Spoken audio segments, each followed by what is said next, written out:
Good evening, Patriots, and welcome to another edition of the Douglas Ducote Show. You got many places to be tonight. You chose to be here with me, and for that, I'm forever grateful. Thank you very, very much. Hope that whatever you did over the weekend, you had fun and you were safe. And welcome back to the week. I spent most of my time out on our boat, and yes, I'm getting darker. It is not any need to adjust your color on your television screen or your computer screen. When I get out in the sun a lot, well, that 1% African American that I have in my DNA, according to Ancestry.com, starts to come out. So there you go. All right. Let's get kicked off into tonight's show. It's going to be a long one, and there's a lot of stuff to cover that's important for American patriots to be aware of. We're going to start with something that's actually kind of pisses me off that I have to do this story, because I don't like going after other veterans, okay? It's just not something that's up my alley. But when they do something really, really messed up, like let's say Tim Waltz did with his stolen valor, I don't have a problem with that because it's wrong. And what this gentleman is doing is wrong too. Let's talk about honorable military service and rank. It does not matter if you only achieved the rank of private first class and you only served 2 years, or you became a 4-star general and served 30 years. Rank and time of service does not eliminate oneself from being a lying sack of shit. That's where morals and integrity come into play. You either have them or you don't. Most of you, if not all of you, have probably never heard of a man by the name of Aber,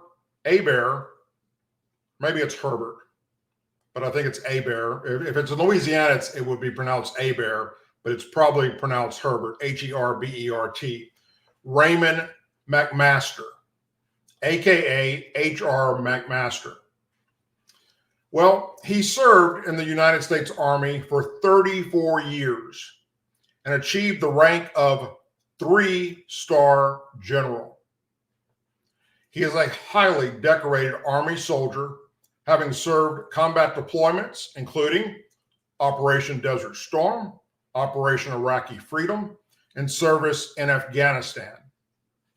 He is also highly decorated. Among some of his decorations are 3 Army Distinguished Service Medals, a Silver Star, a Defense Superior Service Medal, 2 Legions of Merits, 2 Bronze Stars, a Purple Heart for injuries in combat, 2 Defense Meritorious Service Medals, 5 Army Meritorious Service Medals, and the Joint Service Combination Medal, and 4 Army Combination Medals, and 4 Army Achievement Medals. But even with this very honorable combat war chest of his, he chose to be a lying sack of shit. When I say this, you'll remember who he is. He is former Donald J. Trump's National Security Advisor.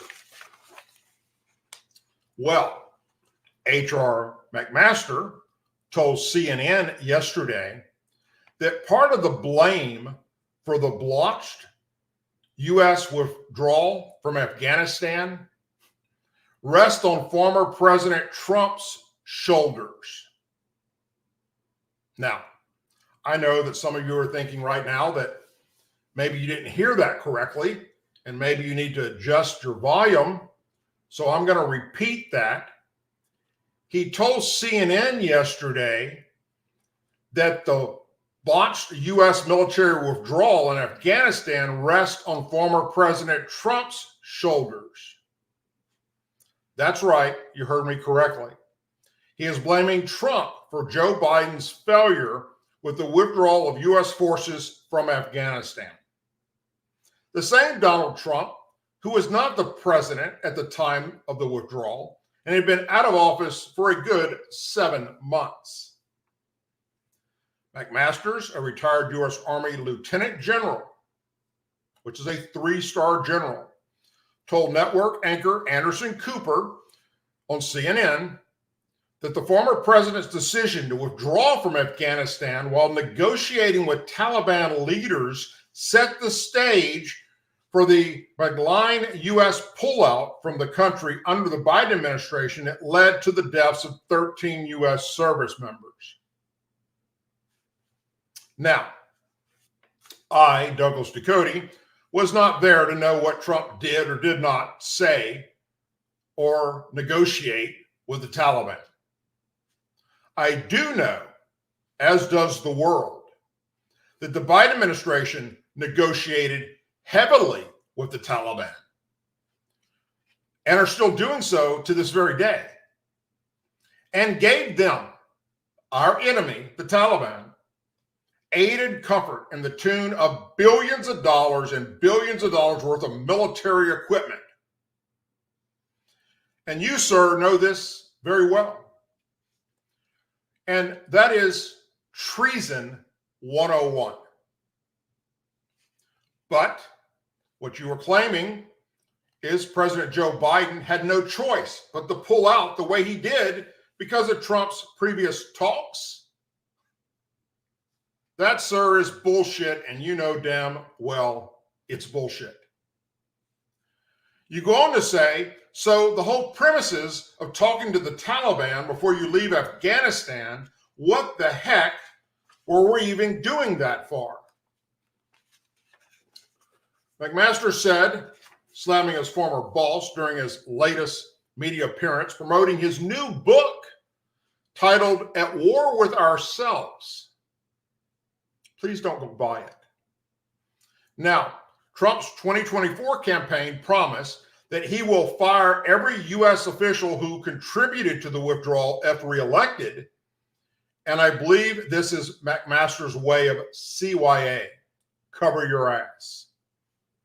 Because if reelected, Trump's Department of Justice has you dead to rights.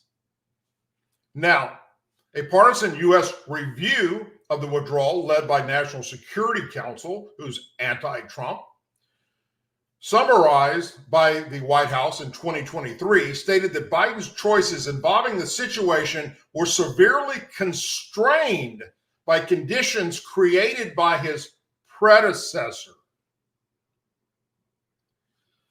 Again, a bullshit lie. And if you believe that, I will sell you at a very, very reasonable cost some land in Lake Charles, Louisiana that doesn't flood. It's in a flood zone X. But this little general likes to talk out the side of his ass, depending on who he's talking with.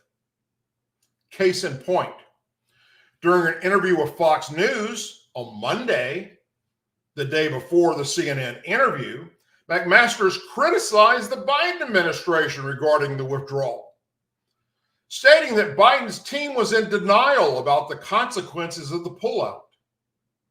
He said, we're seeing that with a number of consequences as we think about the loss of these courageous servicemen and women, but the consequences are also in the area of a resurgence of jihadist terrorist organizations, McMaster countered or continued. The Biden administration told themselves lies about this bold line between the Taliban and other terrorist organizations. So, General McMasters, you, sir, have an open invitation to come on my show and defend your words of no merit. I promise this old Army staff sergeant will treat you fairly, but I'm guessing you're too coward to have this conversation with a non-commissioned officer who is also a highly decorated combat veteran. Prove me wrong. Go to my website, douglasducote.com, and fill out the request to be a guest on my show. I and my subscribers will be waiting patiently for you to do so. So, maybe, just maybe, General McMaster would care to meet with some of the following Gold Star families in this next story and explain to them how Trump is at fault for their loved one's death and Afghanistan withdrawal.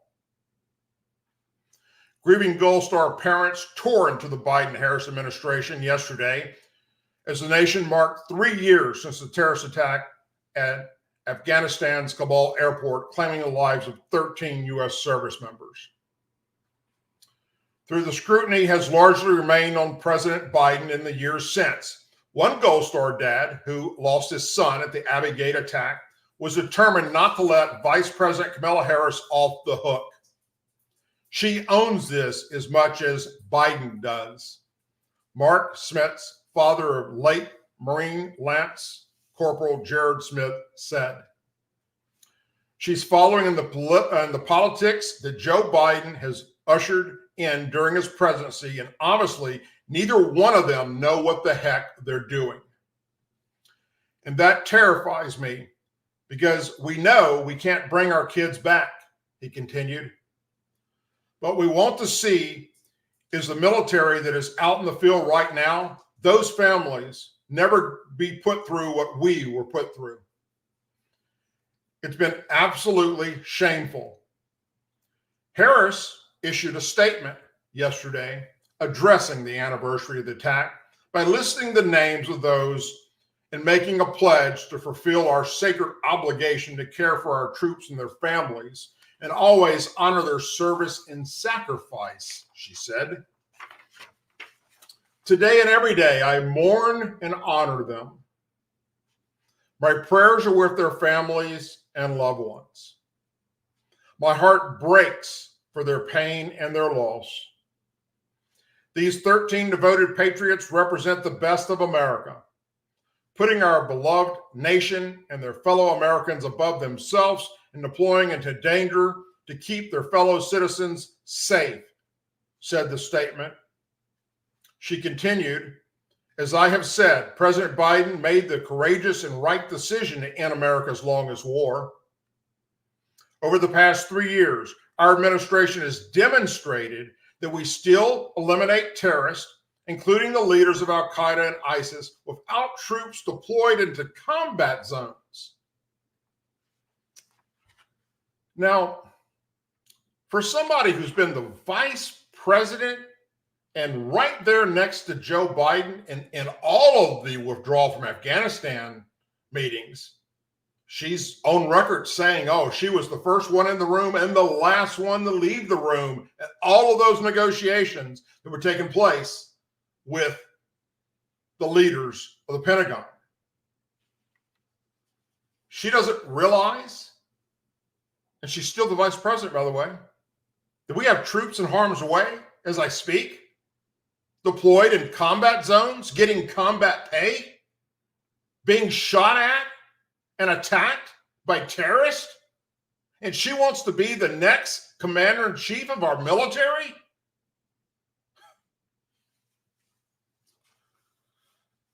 She said, "I will never hesitate to take whatever action necessary to counter terrorist threats and protect the American people and the homeland."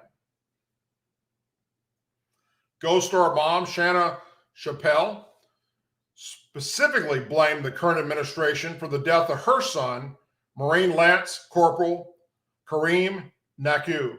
"I blame Biden for the death of my son. So anything I have to say to the Biden-Harris administration would probably not be something that could be shared in the news," she said. "The Biden administration is 100% at fault for what happened to my son and him losing his life.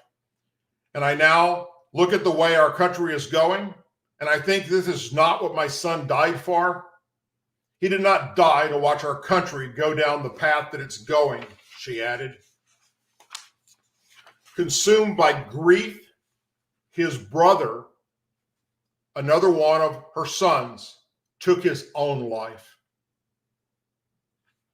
In July, the National Security Council committed on Biden's gratitude, commented on Biden's gratitude for U.S. service members with the following statement.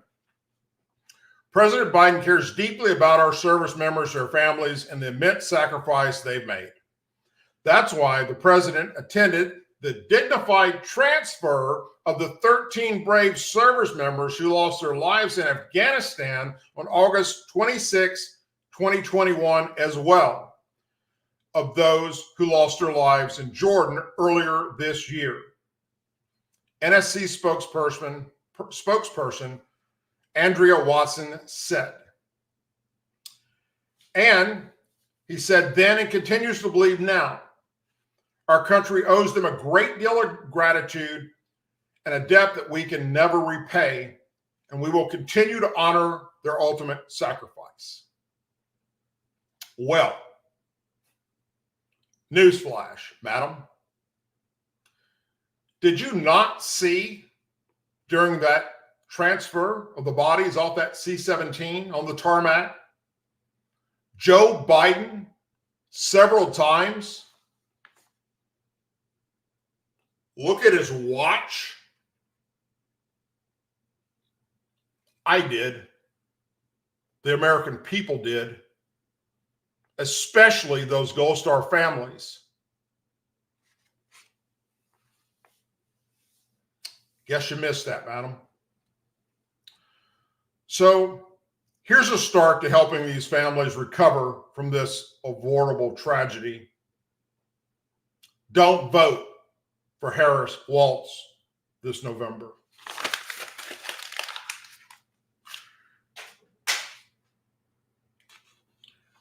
Democrats Robert F. Kennedy Jr. and Tulsi Gabbard have crossed partisan and party lines.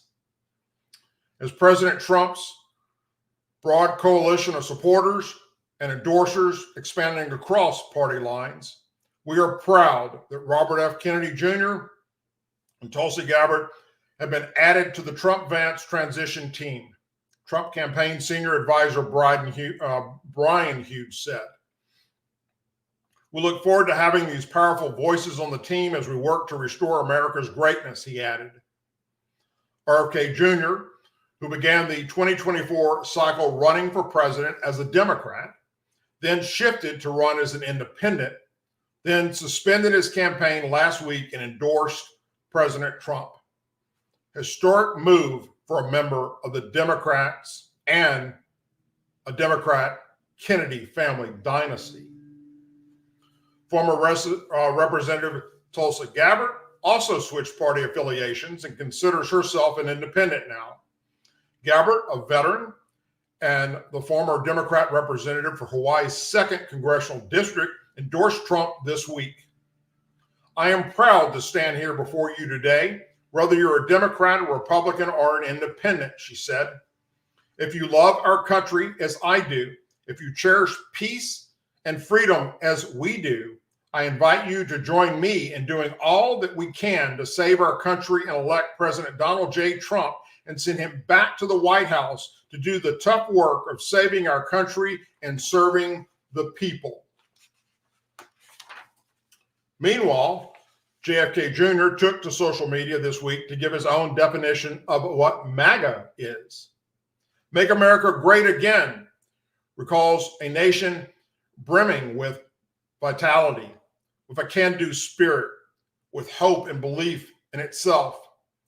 It was an America that was beginning to confront its darker shadows, could acknowledge the injustice in its past and present, yet at the same time could celebrate its success, Kennedy wrote.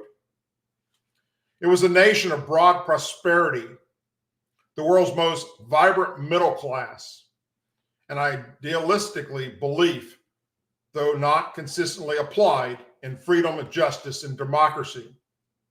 It was a nation that led the world in innovation, productivity, and technology.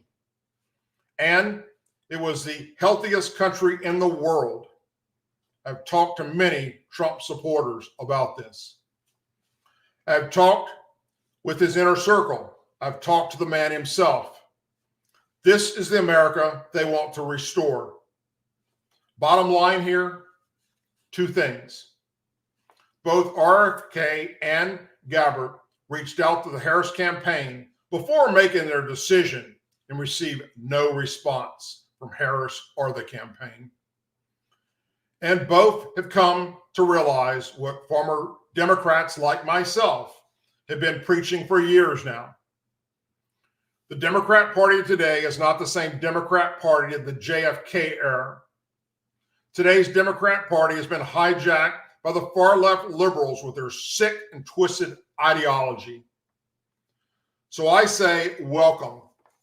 You have a home with us, as do all Democrats that want to wake up and realize that they are looking at you as nothing more than sheep.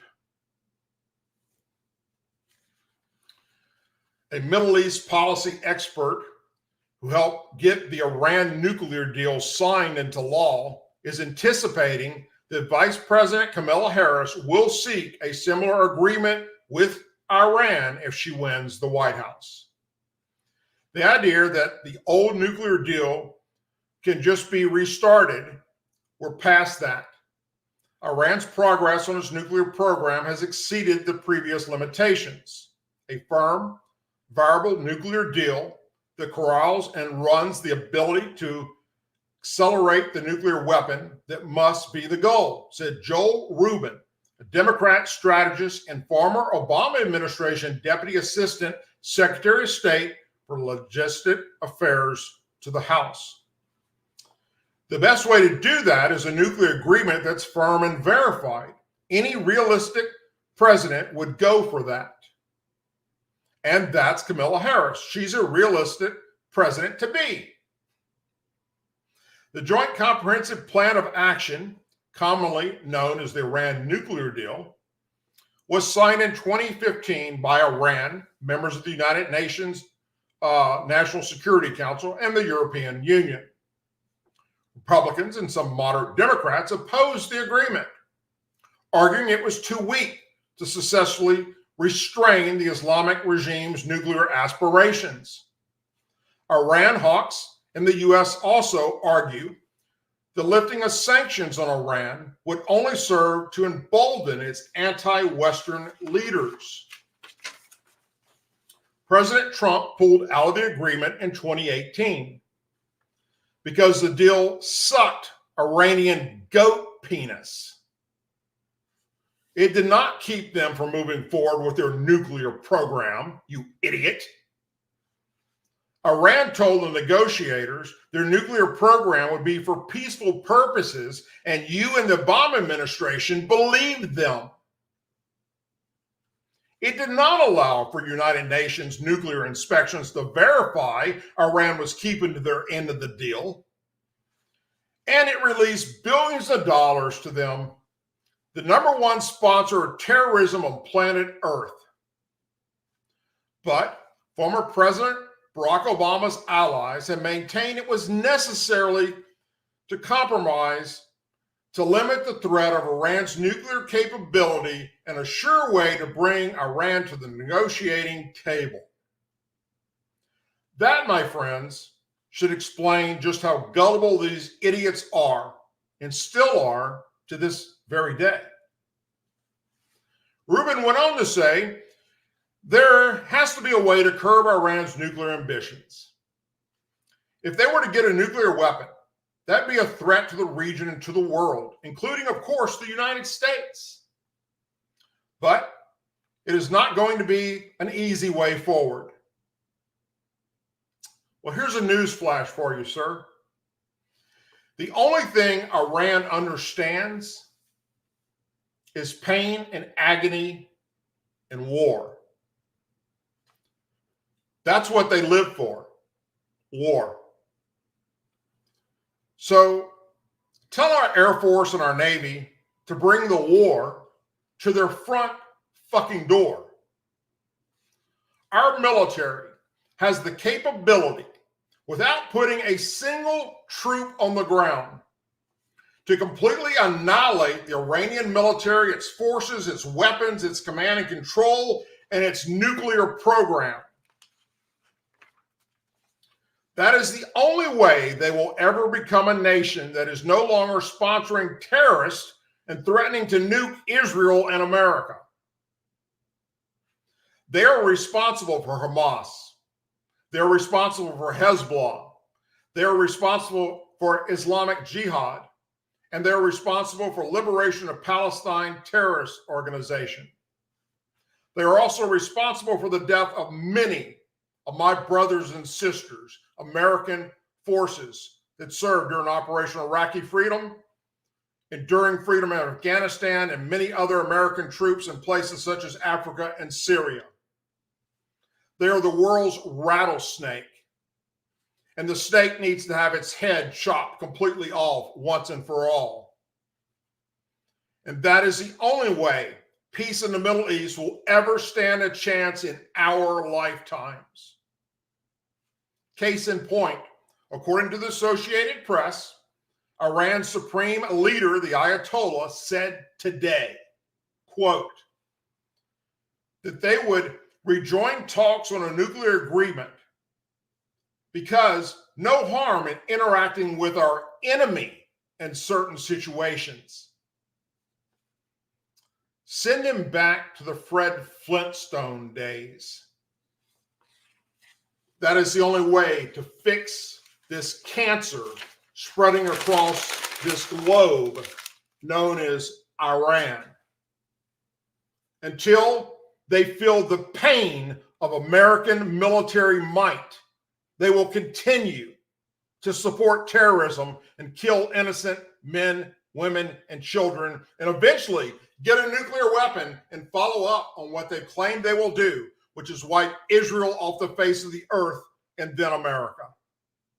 But Democrats are too fucking stupid to see that or hear that or understand that. How can you not comprehend this?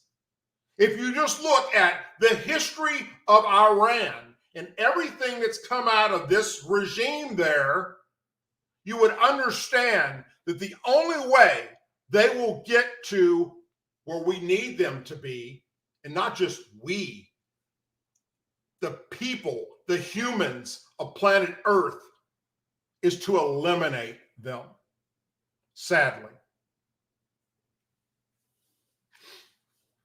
So, since the U.S. Supreme Court and the judge overseeing special counsel Jack Smith's case against Trump has saw to it that it backfired on him, today Jack Smith filed another indictment against former President Trump over his alleged efforts to challenge the results of the 2020 presidential election, revising the changes in an effort to navigate a recent Supreme Court ruling that gave former presidents immunity for official acts. The new indictment keeps the prior criminal charges, but narrows and reframes the allegations against the Republican presidential nominee after a Supreme Court ruling that gave broad immunity to former presidents. Specifically, the indictment has been changed to remove allegations involving Department of Justice officials and other government officials while Trump was president. It clarifies Trump's role as a candidate and makes clear the allegations regarding his conversations with then Vice President Mike Pence in his ceremonial role as president of the Senate. The new indictment removes the section of the previous indictment that had accused Trump of trying to will the Justice Department to undo the 2020 loss. The Supreme Court recently ruled in a 6-3 decision that Trump was immune from prosecution for official White House acts. Not just Trump, but any president going forward, to include the one who's currently guilty of treason, Joe Biden. Trump has been charged with conspiracy to defraud the United States, conspiracy to obstruct an official proceeding, obstruction of an attempt to obstruct an official proceeding, and conspiracy against rights. Those charges to which Trump pleaded not guilty remain in this indictment. Smith alleges that Trump participated in an effort to enlist slates of fake electors in key states won by then candidate Biden to arrest that Trump had, in fact, won a test, and that he pressured Pence to reject legitimate electoral votes. The stripped-down criminal case was filed 3 days ahead of a deadline for Smith's office to tell the judge in the case how he wanted to proceed after the court's decision. It comes ahead of a status hearing next week in court before a U.S. district judge. The special counsel's office said the updated indictment filed in federal court in Washington was issued by a grand jury and had not previously heard evidence in the case. The new grand jury has only heard this new information. Well, allow me to remind you, anyone listening to tonight's show, that you can indict a ham sandwich. Moving on, the original indictment detailed how Jeffrey Clark, a top official in Trump's DOJ, wanted to send a letter to elected officials in certain states claiming that the Department of Justice supposedly identified significant concerns that may have impacted the outcome of the election, and it asked top department officials to sign it, but they refused. Don't see a crime there, Jack the jackass. There is no crime there. But somehow you do. Clark's support for Trump's election fraud claims led Trump to openly start naming him as acting attorney general in place of Jeffrey Rosen. The original indictment said Trump backed out of those plans when he was told it would result in mass resignations at the Justice Department. And I don't believe that for 1 second, neither should you. Rosen remained on as acting attorney general to the end of the administration. The new case no longer even references Clark as a co-conspirator. Trump's co-conspirators were not named in either indictment to start with, but they have been identified through public records and other means. The new indictment returned over allegations in the case, including that Trump sought to badger Vice President Mike Pence to refuse to certify the electoral vote count. Now the federal judge must determine what constitutes an official act and what does not. Today, Trump railed against the new indictment, writing on Truth Social that no presidential candidate or candidate for any office in America has ever had to put up with all of this lawfare and weaponization directed out of the office of a political opponent. They've weaponized local DAs and attorney generals and everybody else that will listen to interfere with the upcoming 2024 presidential election. Never been done before, Trump said, before turning his aim towards his Democrat opponent in the 2024 presidential election. This is now Kamala Harris's weaponized system against her political opponent. All these scams will fail, just as deranged Jack's hoax in Florida has been fully dismissed. And we will win the most important election in the history of our country on November 5th. Make America great again, Trump posted.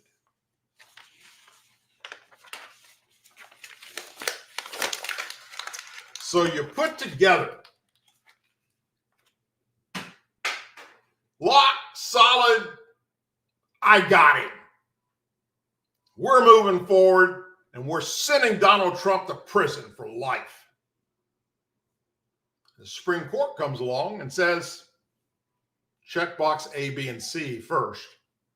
And the judge handling the case says, wait a minute, according to the rules and regulations of America's special counsel, you're not legit. Only Congress can decide who the special counsel will be, and they never met to do that, so this case is dismissed. I didn't make the rules, Jack. Congress did.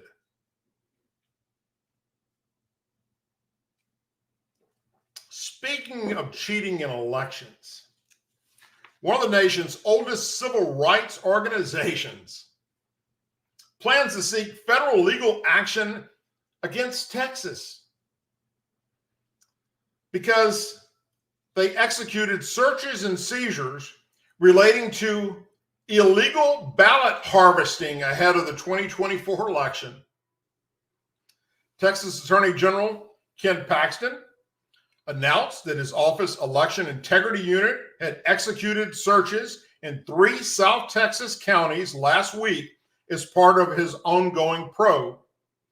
Paxton said the unit had been working since 2022 to investigate fraud and ballot harvesting allegations, which led to enough evidence to obtain warrants.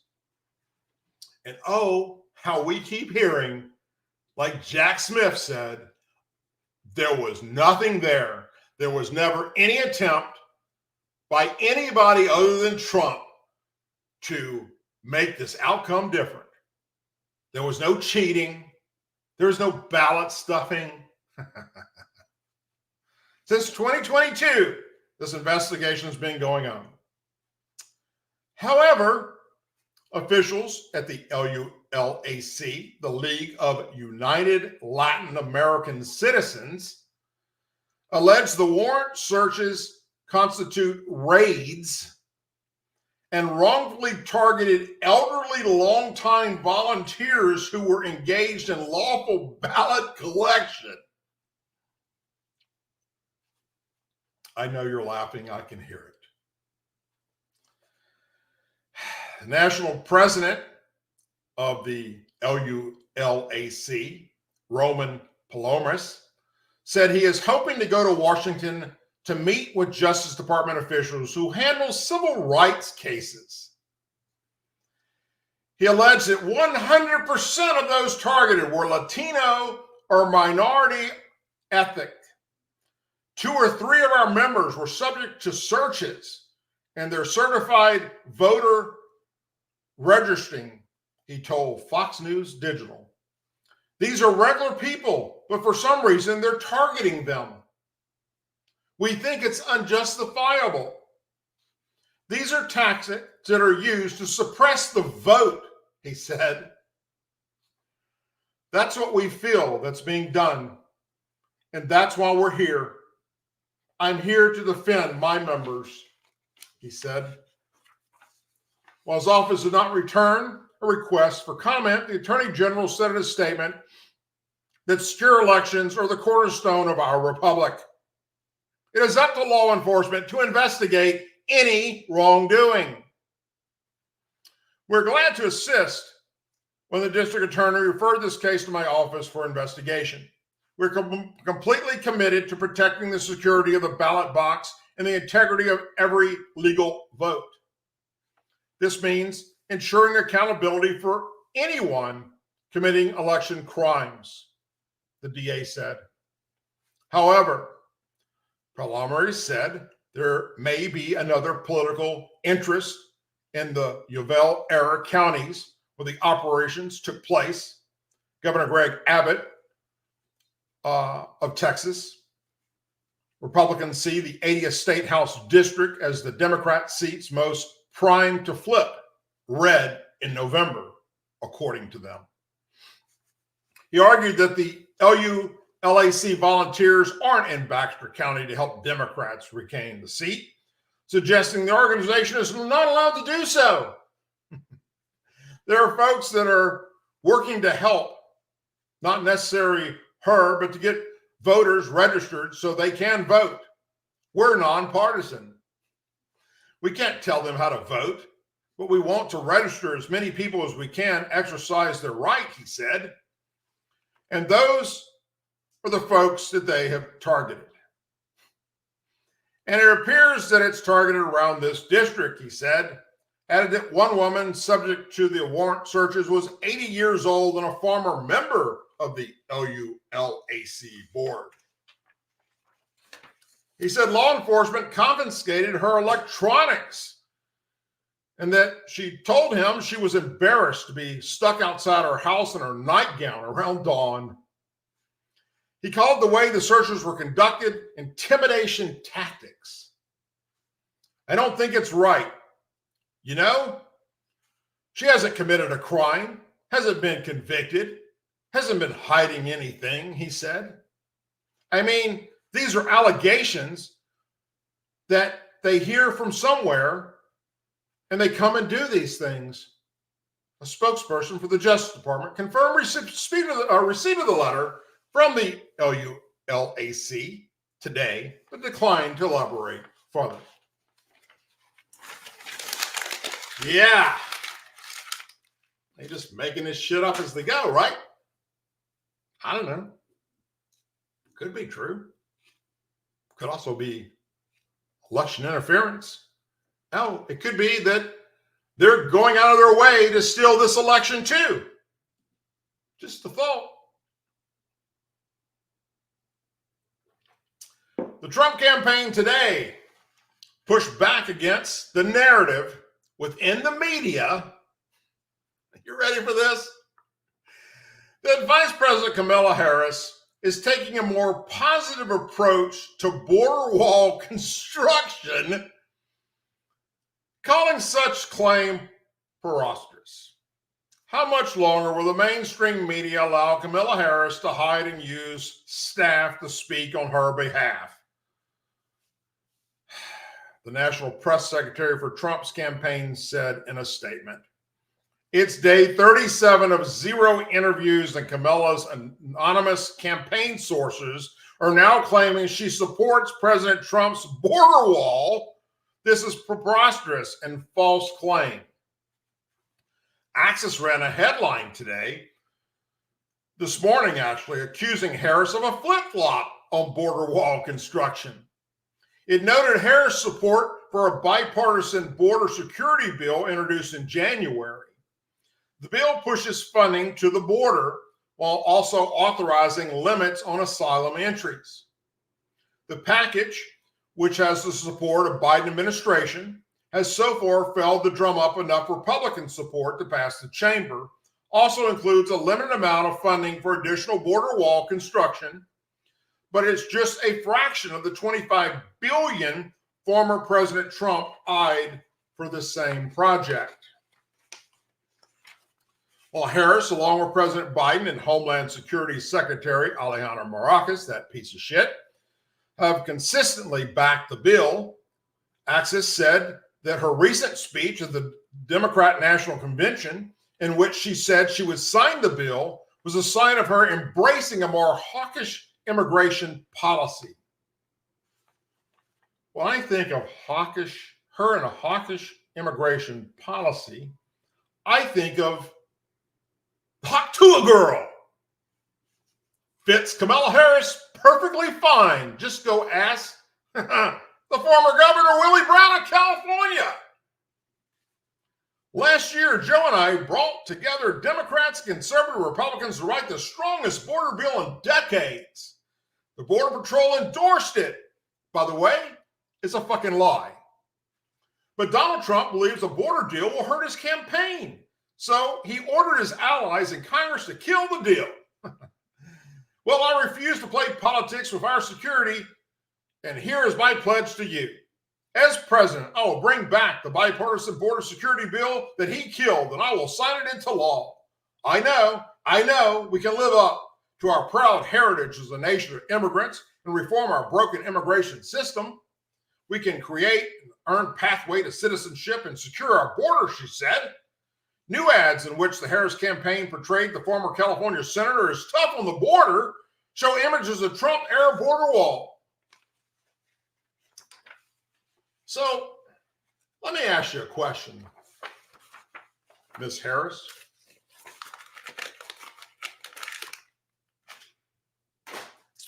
What the fuck have you done on our border as border czar for the past 3.5 years?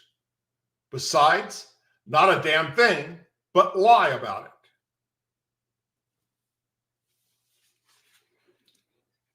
Now, if none of that has got your blood boiling yet, trust me, I aim to please. A SWAT counter sniper who was working the Trump rally in Pennsylvania where a gunman opened fire has issued a damning verdict of the FBI's alleged evidence tampering. Washington Regional SWAT counter sniper Ben Schaeffer, admitted that he was absolutely concerned that the roof of the AGR International building where gunman Thomas Matthew Crook, 20, was cleaned quickly after the July 13th assassination attempt. He also said that it was suspicious that Crook's body was disposed of before an official autopsy could be released at a panel discussion held by the Heritage Foundation yesterday. Schaeffer then went on to acknowledge that Crook should have been elevated from a person of interest to someone who would have warranted some type of investigatory and detention by agents because he was using a rangefinder. The counter-sniper was asked by Representative Corey Mills of Florida about the FBI's decision to clean the slope roof of the AGR building, which former Secret Service head Kimberly Chantel famously said was too sloped to station an agent there. Do you find it odd that literally only days after the attempted assassination of President Donald Trump, while the roof was too sloped to place individuals or counter-sniper operations, that it wasn't too sloped of a roof for the FBI to go ahead and tamper, in my opinion, with evidence by washing the roof off that may have significant evidence on it? Mills questioned Schaeffer, and he said, yes, I do. Mills then went on to question Schaeffer about his thoughts on the body of Matthew Crooks being released and cremated. Do you find it also odd that the body of Matthew Crooks had only been released and cremated, but the coroner who was responsible for releasing the body had no knowledge of it? Yes, absolutely, Schaeffer said. Eric Prince, a former Navy SEAL who founded Blackwater in the late 1990s, then said, it looks like destruction of evidence.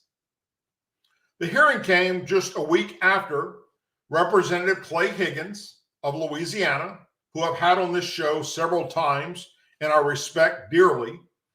He's also a former police officer and a member of the House Select Task Force probing the assassination attempt, released a preliminary 6-page report to a bipartisan 13-member task force.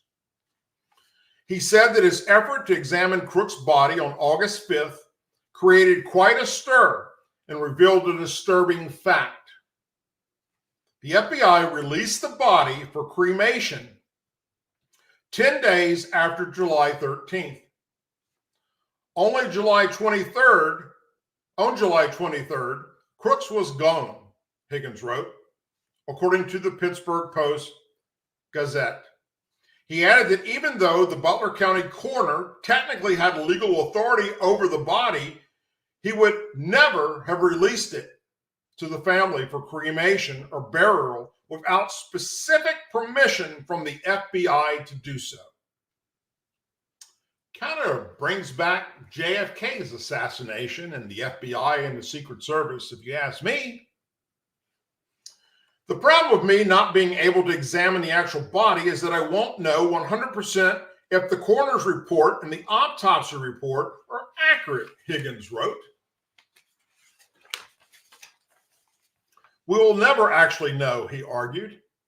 Yes, we'll get reports and pictures, etc., but I will not be able to say with certainty that those reports and pictures are accurate according to my own examination of the body. Higgins further claimed in his report that the FBI cleaned up biology evidence from the crime scene, which he said is unheard of. Cops don't do that, ever. And I can assure you, as a former law enforcement officer, cops don't do that. That's not our job, to go clean up a crime scene. There are people that are hired that do just that. But the FBI did it?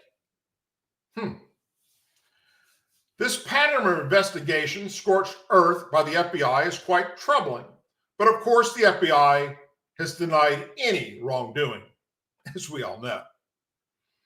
Any suggestion the FBI is interfering with congressional efforts to look into the attempted assassination, which took place in Butler, Pennsylvania, is inaccurate and unfounded, the FBI said in a statement to the New York Post.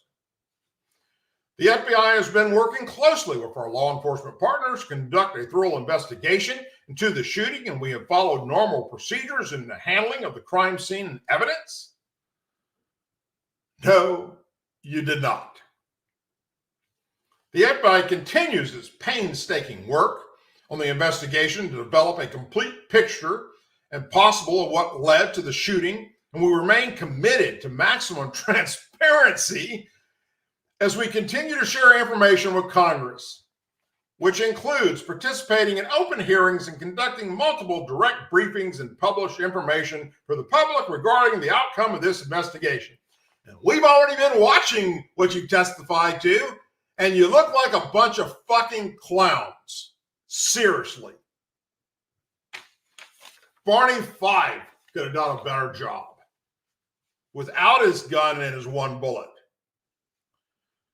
This crime scene was released to the property owners in phases as we completed our work at the AGR building, its surroundings, and the Butler Farm Show grounds. Nothing was rushed, and everything was documented as part of the investigation, the FBI added. It also said it arranged for the cleaning of the location where the predator died, which is in keeping with normal procedures. The shooter's body was released to the family after coordinating with the coroner's office and our state and local law enforcement partners. This is also in keeping with normal procedures. Mills, a veteran of the 82nd Airborne Division, has now vowed that this will not be the last of its kind. This is a message to all of Congress that we are not selecting people based on meritocracy, that independent investigations will continue to move forward, he said. Meanwhile, several members of the bipartisan group toured Butler, Pennsylvania yesterday. Several told the Daily Mail that they were shocked at the sheer proximity of the building where crooks perched close to the rally stage where Trump was speaking on July 13th. They hobbled onto the roof of the AGR building where crooks opened fire just a few hundred feet or a few hundred yards from where Trump was speaking and shot him. The lawmakers spent time walking around the rally site to get an understanding of the physical space and where the security shortcomings took place. Representative Laura Lee explained, "I'll tell you, for many of us, it raises more questions than we came here with today, because we can see it's not a large place. We can get a sense of the area and just how close these buildings were to that stage where President Trump stood that day. So for all of us, having an opportunity to see and to walk around and experience this was a really critical step in our investigation process." Ranking member Jason Crow, Democrat, Colorado, who served as an Army Ranger in Iraq and in Afghanistan, also claimed he had many lines of sight that appeared to have been unsecured that day. "Certainly at this point, I have a lot more questions than answers," he went on. Chairman Mike Kelly even disclosed that it's too early to completely rule out criminal neglect and assign that those responsible for the near death of the former president in the murder of rally-goers, retired firefighter Corey Coppertone, should or could face criminal charges. He is also urging his colleagues in Congress to step aside and let the panel complete their investigation before releasing any more information about the attempt on the former president's life by Thomas Matthew Crooks. When asked if his colleagues were undermining the task force efforts, Kelly told Daily Mail in Butler on Monday, "As members of Congress, they can do that, but we are the only task force that was put in place by the Speaker and the Majority Leader. I would love for them to wait until we finally find out what really happened, as opposed to getting out early," he continued. "Getting out early is all right, as long as you know when you get out there. What you're saying is actually what took place. We have talented people in Congress right now, and they love to get involved in these things. That's fine. That's fine. Slightly exaggerated chairman said, but there is a task force. It's been appointed by the Speaker of the House and the Majority Leader. I would like to just give us the time to get this. We didn't just start today. It started back in early August. And I would also like to note that the FBI director has been asked numerous times by Congress, when is somebody going to get fired? When are you going to fire the leadership in charge that day of the Secret Service? Secret Service director was asked that, not the FBI director, if that's what I said. Sorry, I got that wrong. Secret Service director was asked, when are you going to fire people? Well, let me announce to you that they have actually, put some people on paid administrative leave. Yeah, not fired, not on leave without pay. Nope. Reassigned to desk jobs for the time being, maybe. Maybe there's going to be something down the line where they're going to get fired. I don't know. I'm not there. But I can assure you this, from the people in the know in federal law enforcement, there's some really strange shit going on, and not just the Secret Service, but the FBI. And that's nothing new to you that follow this show, because we've been reporting on this for a long time now. That you can connect A through Z. You can scramble the freaking letters all up, and you can still, if you have half a brain and you completed at least preschool, connect them back together. You can't do that with what's happening with the Secret Service and our FBI, or our Department of Justice, or our Homeland Security, or Joe Biden in this administration, much less Harris and Waltz. Anyhow, you had many places to be tonight. You chose to be here with me, and for that, I'm forever grateful. Thank you very, very much. If you haven't already done so, please subscribe to this channel wherever you're watching me, whether you're watching me live tonight on YouTube, on Rumble, on X, on LinkedIn, and also in the description of this show and all my shows, all my videos. You can see the other place you can follow me on social media.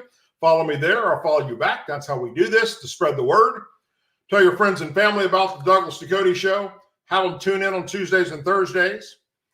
And if they have kids, you might want to tell them that sometimes I'm not politically correct and a few bad words slip out, which, oh, boy, does that upset the left. I get more hate mail from the left over my language than I do. They never go after me for what I say or what I reported on. No, it's because, oh, I'm a racist, I'm a bigot, or, oh, I say bad words, and it gets their rainbow-colored panties in a wad, I guess. I don't know. I just know that it's freaking batshit crazy that they can't debate you on what you're saying as true or not true. And I challenge any of them to do so. And they've yet to do it as long as I've been doing this show. Folks, as always, please say a prayer for our men and women serving the United States military, our veterans, our law enforcement officers, our first responders, their families, our angel families, our blue and gold star families in our country. I've said this many times, and I'm going to say it again. If you do not know what gold star families are, or blue star families, or angel families, please educate yourself. Look that up. They need our support now more than ever before. Because Joe Biden, Kamala Harris, this entire administration, as well as Tim No-Balls Waltz, are pissing on the graves of their loved ones. And that is as un-American as it gets. Join me back here on Thursday night at 8 p.m. Central for another live broadcast of the Douglas Ducote Show. Until then, if anything breaks that's of importance to American patriots, I'll either do it live or I do a video about it. Other than that, hope you all have a wonderful and blessed evening. Take care. Make sure you tell your loved ones how much they mean to them. And I'll see you back here on Thursday. Take care, everyone, and thank you for joining me tonight.